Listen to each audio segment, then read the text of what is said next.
Every year around this time, people who live in northern latitude countries turn their clocks ahead 1 hour.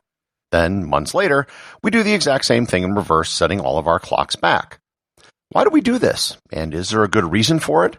And should we continue to do it?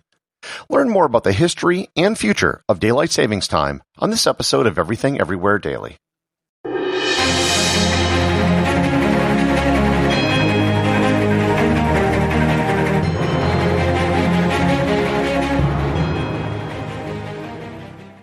This episode is sponsored by Everything Everywhere Tours. Yep, that's right. I've done dozens of episodes now talking about interesting people, places, and things. Wouldn't you like to see some of these things yourself? That's why I'm going to start offering my listeners the ability to see some of the most historic cities in the world in a way which few people ever get to see them.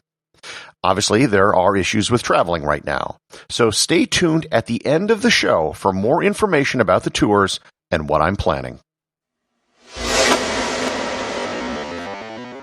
I've done episodes in the past on the history of timekeeping and on time zones, both of which brushed against the subject of daylight savings time, but didn't really deal with it directly. For those of you who might live in an area that don't use this practice, it's actually pretty simple. During the warmer months, you advance your clocks ahead by 1 hour to take advantage of the extra daylight in the evenings. When it gets colder and the days are shorter, you move your clocks back 1 hour. If you live somewhere which is close to the equator, there really isn't much need for it because the length of your days doesn't change that much throughout the year. If you live in an extreme northern latitude, it also doesn't matter too much because your days are so extreme. Winter is mostly all dark and summers are mostly all light. Changing the clock doesn't really matter. For people whose day follow the sun, like a farmer, it also doesn't really matter because if you have to milk the cows at sunrise, it doesn't really matter what time sunrise is. So, why do we do this then? What's the benefit? Many people say that the originator of daylight savings was Benjamin Franklin. This, however, is not quite true. What he did do was lampoon the French and suggested that they wake up earlier so they could save money on candles by not staying up so late at night. There were recorded examples of groups in Spain that would change the time of meetings in the summer to take advantage of daylight, but they weren't changing clocks. They just changed the time when the meetings took place. There really wasn't even a need for adjusting clocks for most of human history because we didn't have accurate clocks to begin with, and very little was dependent on clock time as opposed to sun time. This changed with the development of railroads. You can listen to my previous episode about time zones, but suddenly cities far apart from each other needed to be on the same time, and being punctual became a bigger issue. As the world became electrified and industrialized, energy became an issue. People began using artificial lighting in the evening, and that used power. In the early 20th century, lighting was a large percentage of all the electricity consumed. The idea was hatched that if we were to adjust the clocks in the summer, people could use daylight for another hour in the evening, and that would mean an hour less of artificial lighting. It should be noted here there wasn't any data to support this hypothesis. It was just a good idea. The first person who proposed an actual daylight savings time was New Zealand entomologist George Hudson. And that's entomologist as in someone who studies bugs. He proposed a 2-hour plan which would allow him to collect more bugs after work. The first place to ever adopt a daylight savings program were the towns of Port Arthur and Fort William, Ontario in 1908. Today, they are collectively known as the city of Thunder Bay. The first country to formally adopt a daylight savings plan was Germany in 1916. During World War I, they had to conserve resources for the war effort, so they adopted daylight savings in an attempt to do that. Within a year, most of the other countries in Europe, on both sides of the conflict, had adopted daylight savings. In 1918, the United States adopted it for the first time as well. Daylight savings was abandoned in the U.S. as soon as the war ended. It was very unpopular with farmers who didn't have jobs that were dependent upon the clock, but rather the sun. In 1919, a big part of the United States was still rural and worked in agriculture. Daylight savings was brought back to the U.S. in 1942 during World War II. President Roosevelt simply called it wartime.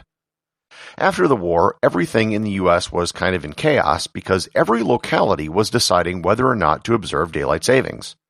In 1966, the federal government stepped in to solve the confusion. They passed the Uniform Time Act, which stipulated that states could do whatever they wanted, but the whole state either had to observe or not observe daylight savings as a unit. The act also set the timing of daylight savings so everyone was on the same page. It would begin on the first Sunday of April and end on the last Sunday of October. Notably, there were a few states which didn't adopt daylight savings. Hawaii never did for pretty obvious reasons. It was close enough to the equator that there was little benefit to adopting it. Arizona and Indiana didn't adopt daylight savings either, although Indiana finally adopted it in 2006, and Arizona is still a holdout. In Canada, Saskatchewan stopped observing daylight savings time in 1961 and still doesn't do it to this day. In 2007, the United States expanded the length of daylight savings by a month, starting 2 weeks earlier and ending 2 weeks later. And that's the schedule we still have today. Today, most countries that use daylight savings are in Europe or North America, with a handful in the Middle East. There are only 4 countries in the Southern Hemisphere that have adopted daylight savings: New Zealand, Paraguay, Chile, and the southernmost states of Australia. But let's go back to the original intent of daylight savings. It was supposed to conserve energy. Does it actually do that? As I noted before, the idea behind daylight savings was just that. It was an idea. It seemed like it made sense, but there really wasn't any hard data to support the fact that it worked. Well, the data has now started to come in, and the data is not looking too good for daylight savings. One paper analyzed energy consumption in Indiana after they adopted daylight savings. They found energy consumption actually increased by 1%. Artificial lighting may have gone down, but air conditioning usage went up. Other studies have shown a marked increase in suicides, strokes, heart attacks, workplace injuries, car crashes, and emergency room visits when daylight savings starts in March. There's even evidence that judges hand down harsher sentences. Oddly enough, similar effects have not been found when daylight savings ends in October or November. Basically, you have hundreds of millions of people who are all simultaneously suffering from a very mild case of jet lag. So maybe we should get rid of daylight savings, right? The problem is there is no consensus as to what we should do. A 2009 survey conducted by the Associated Press and the National Opinion Research Center showed that opinions were really split on what should be done. 40% of the people didn't want daylight savings at all and thought we should just keep standard time year-round. 31% of those surveyed thought we should keep daylight savings all the time, and 28% just wanted to keep the status quo. So basically, anything we do is going to anger most of the people. The funny thing is, the Gallup organization has been polling Americans on this subject since 1943, and there has never been a majority of people who supported daylight savings. The biggest problem with daylight savings seems not to be which time we pick, but the fact that we have to change time every year. In 2020, the Yukon Territory in Canada sprung their clocks ahead 1 hour in March, and then they never turned back. They're now on permanent daylight savings, or they're just in plain old Mountain Standard Time. As of right now, there isn't any plan to do anything about daylight savings one way or another. So it seems that daylight savings time will be one of those things like getting rid of the penny. Everyone agrees something should be done, but nothing probably ever will. The associate producer of Everything Everywhere Daily is Thor Thompson. I've traveled a lot in my life, and I've been on quite a few tours with tour groups. The way they normally work is you spend a few days in one city, and then go to the next city, and so on. There's nothing wrong with this, but I've been thinking of what I could offer that would be really different. In the course of researching many of the episodes I've done, I keep coming across interesting things, many times in cities I've already visited. I made a mental list of all the things to see the next time I go back, and eventually it dawned on me that other people would like to see these things too. For example, in Rome, most people see the Colosseum and the Forum, the Trevi Fountain, and the Vatican. There might be a few other things, but they hit the highlights and then they move on. However, few people ever bother to visit Ostia Antica, the old port city of Rome, or Hadrian's Villa just outside of town in the hills, or the necropolis under the main altar of the Vatican where they found the bones of St. Peter, or Nero's palace, or the catacombs around Rome, or the 2,000-year-old sewers under Rome that are still functioning.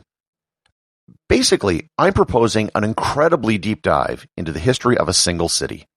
Unpack your bags once at a hotel and get tours of these places with genuine experts with PhDs in their fields, archaeology, history, and art. This would be a tour for true geeks who love culture, art, and history. So far, I've identified 3 cities that I think would be great candidates for this type of tour: Rome, Istanbul, and Jerusalem. The tours will be quite small, only 8 to 10 people maximum. If there's more demand, I'll just do a second tour and do them back to back. Obviously, given conditions around the world right now, it would be impossible to set dates for a tour. And without dates, you can't set a price, and nobody can commit to anything without that. But if this is something you think you might be interested in, go to everything-everywhere.com/tour and just leave your email address. I'll notify you when I know more information and conditions are such that it's possible to actually commit to a date. And be forewarned, this might not actually happen until 2022. Once again, go to everything-everywhere.com/tour. And you can also click on a link in the show notes.